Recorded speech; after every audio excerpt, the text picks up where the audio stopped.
Magandang araw mga bata, tunghayan niyo ang kwento ng ang lobo at ang kambing. Isang araw, isang lobo ang nahulog sa balon na walang tubig. Sinikap niyang tumalon upang makaahon at makalabas, ngunit mukhang malalim ang balon na kanyang kinahuhulugan. Nooy dumating ang isang kambing na uhaw na uhaw. May tubig pa sa loob ng balon? Ang tanong ng kambing. Oo, napakarami. Napakatamis at napakalamig ang tubig dito sa ilalim. Sagot naman ng lobo. Dahil sa tindi ng uhaw, agad na tumalon ang kambing nang hindi nag-iisip. Pero laking gulat niya dahil tuyo pala ang balon.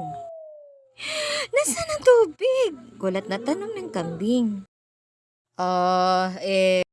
Niloko mo ko. Paano tayo makakaalis dito?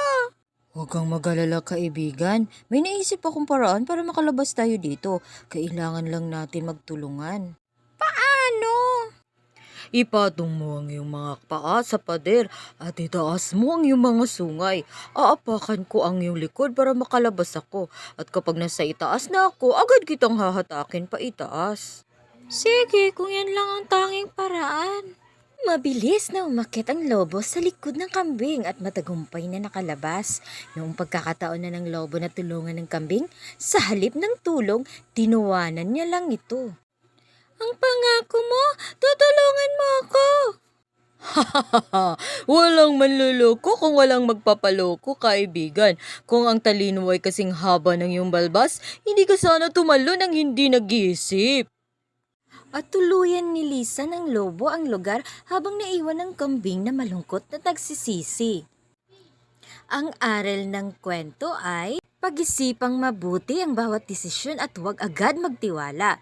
Gamitin ang talino upang suriin ang magiging bunga ng bawat hakbang bago ito gawin. Naway marami kayong napulot na aral sa aking maikling kwento. Muli maraming salamat. Paalam!